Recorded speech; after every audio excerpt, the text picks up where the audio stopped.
Welcome, one and all, to a Let's Play of Conker's Bad Fur Day. Which, this is not going to be, well, my last recording session was the recording session from episodes 33 to 41 of Twilight Princess, and in that one I aimed to be as unprofessional as possible, and I'm going to continue that here, because, well, I'm going to Let's Play this game, but I have kind of a challenge in mind for it that I have tried numerous times, and I don't know if I'm going to get it this time, and I'm probably not. But, oh gosh, I don't want to stop until I do. And I'm kind of, like, out of breath, because I've tried it a couple of times tonight. And this game is not a very long game, but it's still several hours long, and my goal is to reach the spooky chapter of the game without any deaths. And if you've played the game before, then you kind of know what that, like, why I would like to do that, why I would like to try that. But, yeah, it's not the easiest thing. There are definitely various different places where you can easily mess up.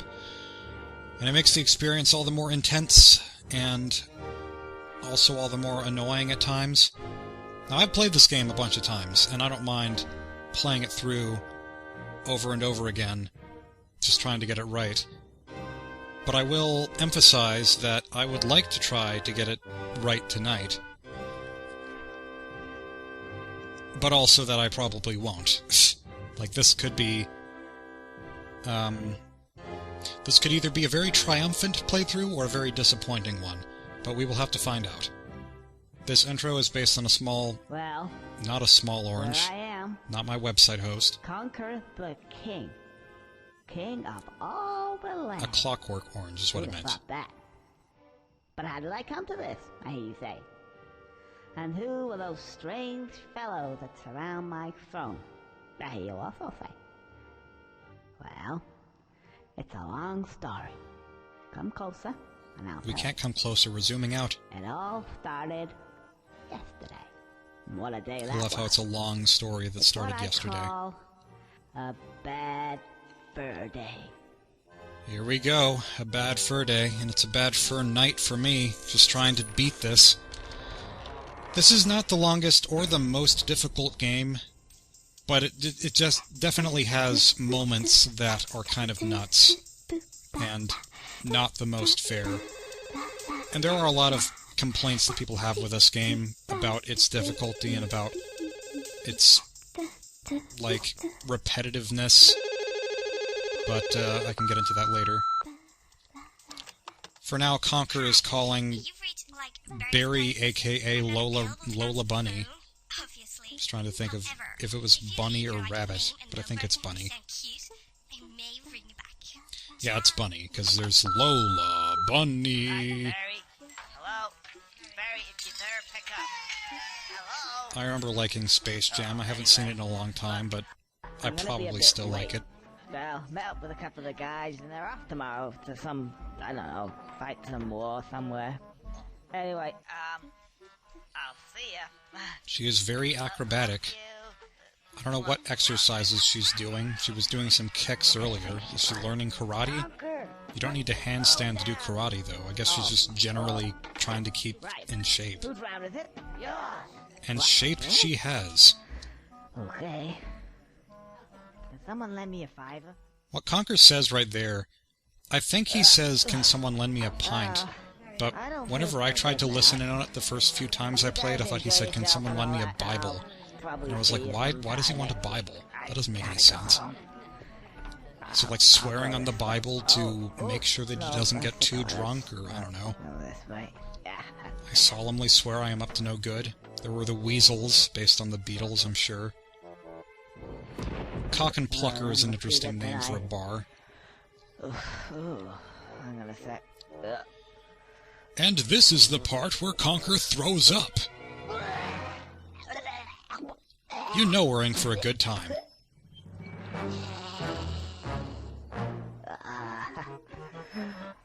Sorry about that, old chap. The animation of Conker's drunkenness is pretty great. I like there the way he leans his hand the way that he's supposed to walk, and then he just tumbles forward.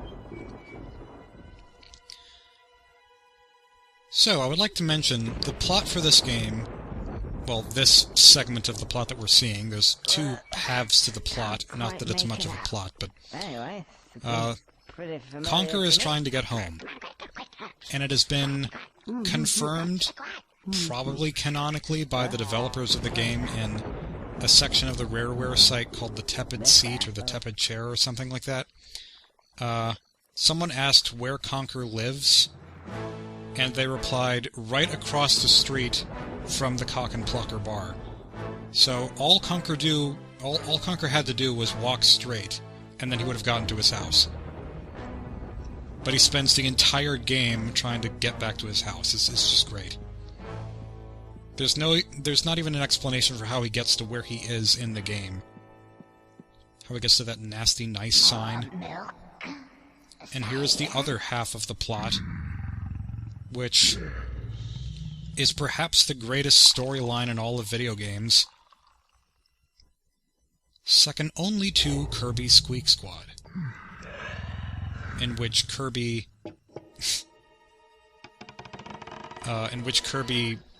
loses his piece of cake, and then he fights a bunch of baddies to get the cake back.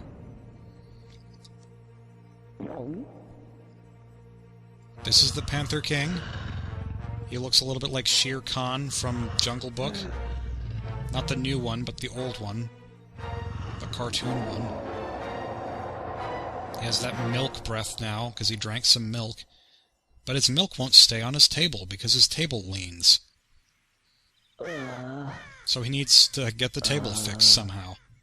Here's that trippy drunken effect, that drunk goggles effect, beer goggles. That doesn't show up very well in the ROM at all for some reason, if you're playing the game on an emulator. It's gonna be one of those days. It is indeed.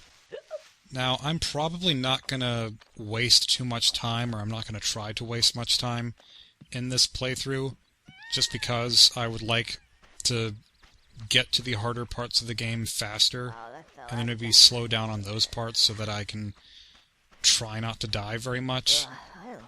Like, again, this is just kind of a self-imposed challenge. You don't have to do this. But supposedly it's impossible to die before, or like it's impossible not to die before the spooky chapter. Like the developers inserted some way that you have to die. And I would like to see if that's really the case, because it doesn't seem like it should be impossible to me. Oh, hello. Can you help me? I need to get home and go to bed, because I don't feel very well at all. I enjoy Conker's voice.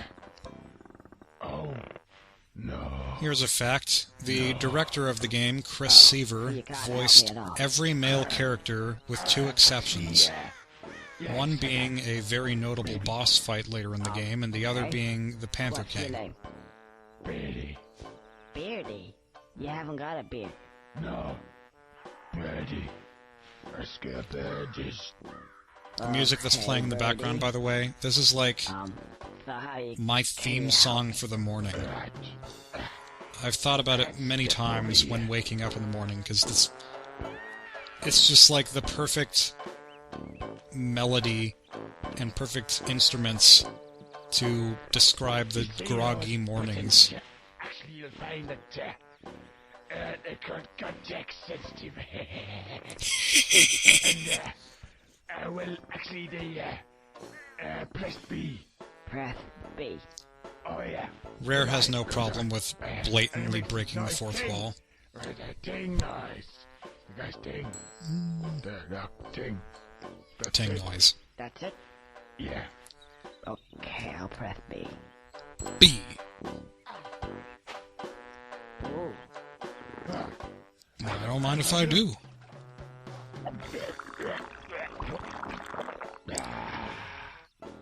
So, what does that mean? So Birdie is a Scarecrow, which I've always thought the name Scarecrow is odd, because it's not...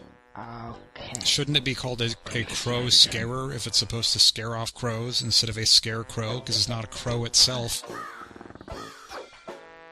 So Birdie is kind of equally weird.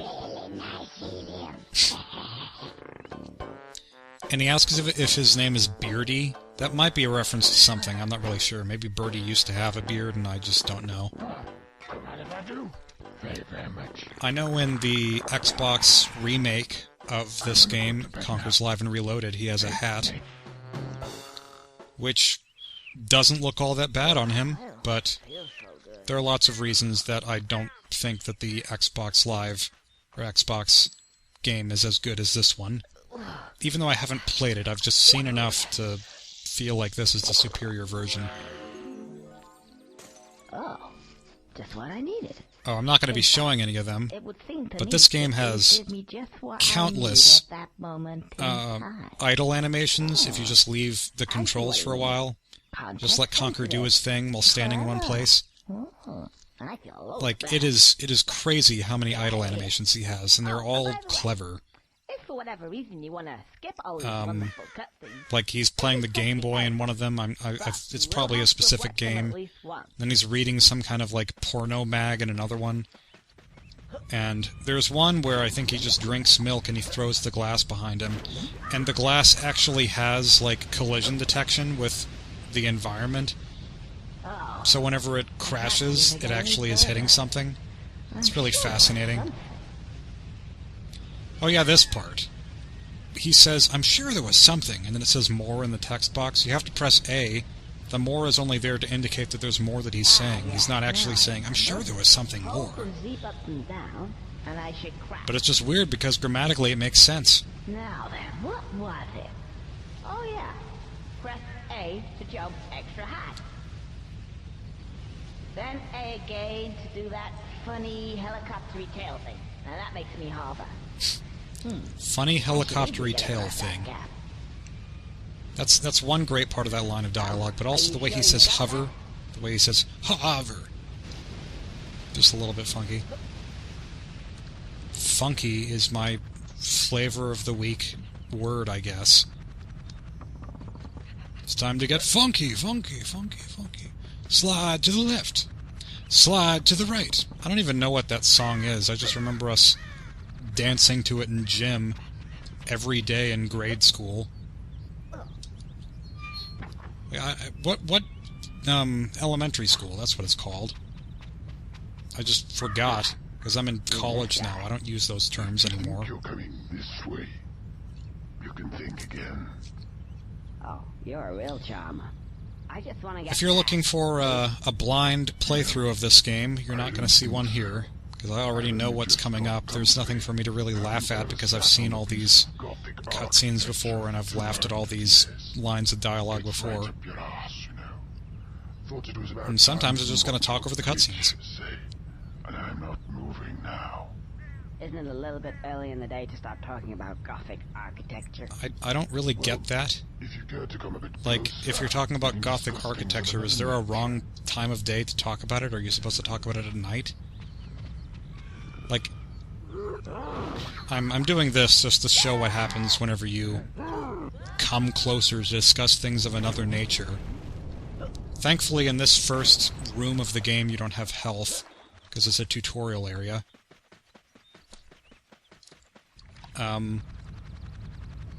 But yeah, I picture Gothic architecture and Gothic stuff to be like a nighttime thing. So saying it's a little early in the day to start talking about it, does that imply that you're supposed to wait until it's broad daylight? I don't know. Seems a little bit weird to me, but that's just maybe I don't know enough about Gothic architecture. About gargoyles and Argoyle socks. It's Argyle socks. Hang on. Something missing Gargoyle here. socks. Yes. Didn't I have a... Yeah. Try pressing B and see what that does. So now we learn that we have an Are attack. you sure you've got that? Up until now, if you pressed B, Conker would just do this really wimpy little punch. But now he does this. He has a frying pan. Stop that. And I am amazed that I hit that key on my first try, because that key can be really uncooperative. Just runs away like a banshee salad dressing. I don't know. If I can't think of the right words, then I will just say the most wrong words. Hey, Gargoyle guy, here you go. Here's a frying pan. Have a nice day. A frying pan. This voice. Stupid little... Big smile.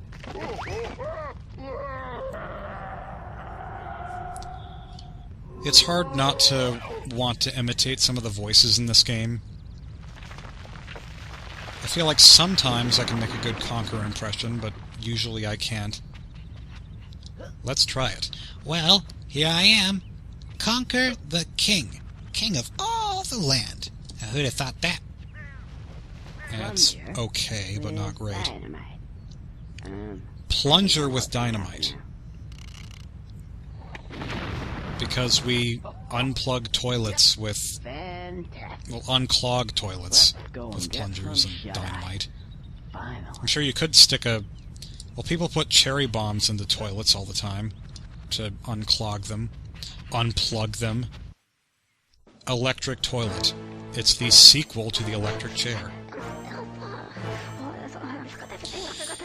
Let me adjust myself in this chair for a moment. Because I don't have the most convenient setup for this. Let me move this over a little bit. Like, the setup that I have for my controls right now, I kind of need... it works best if I have a wireless controller, but the Nintendo 64 doesn't have wireless controllers, so I'm just kind of a little bit uncomfortable, but it'll work. As you can see, the table. The table. The table, yes. The professor's a great character. Again. Oh, that's not good, not good. Not good. Not gut. Look at it for you. You can't have it in your gut, because it's not gut. I think I see the problem. I will see what I can do. She must give me a moment, though. I'll come back later. The Panther King has the weirdest position. I will be as quick as I can, sir. Like, he doesn't look like he could possibly stand up. He has no waist. On it all well. Oh yeah, they're talking about the duct tape. I'll go now. It is never explained what the duct tape incident is. Oh, well, there it is, yeah. Wait, no. Andrea, I don't want you to get the duct tape out again. Goodbye. Goodbye. But I assume that the duct tape incident is somehow tied to him not having legs, because the professor doesn't have legs. And he seems to maybe only have one eye, it's hard to tell. Like, if I were to make my imagination go wild, my only thought would be, like, maybe they used duct tape on his legs to cut off circulation to them and have them be cut off, I don't know. That's voodoo. That's voodoo. At the window with that. Anti-gravity chocolate. Anti-jackety chocolate. This is amazing, because this is our health unit of the game, and they actually have an explanation for what it is and how it got here. Like, no game needs to do that. But this one does. And all the female characters in the game are voiced by, someone. All the same person. So, in total, there are 3 voice actors for every single character in this game, of which there are very many. And at times it's pretty obvious, because some of them have the same voice. Oh, just follow the signs. I don't know why she says to follow the signs, because the only 2 signs are these. Nice and nasty. There are no additional signs anywhere. But this is the way that we're supposed to go. We're just following the nasty sign, singular. You don't want to run around in this yellow stuff because it makes you go slower. That's important for later, by which I mean in like 10 seconds. Hey,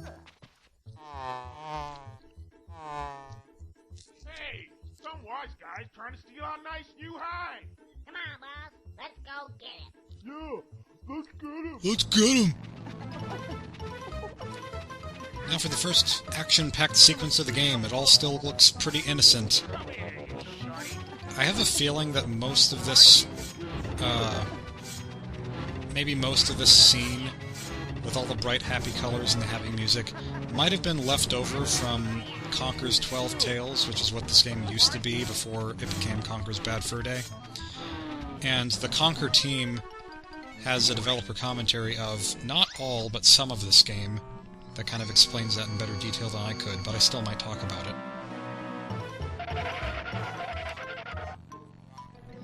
Oh yeah, the beehive, the beehive was a gun.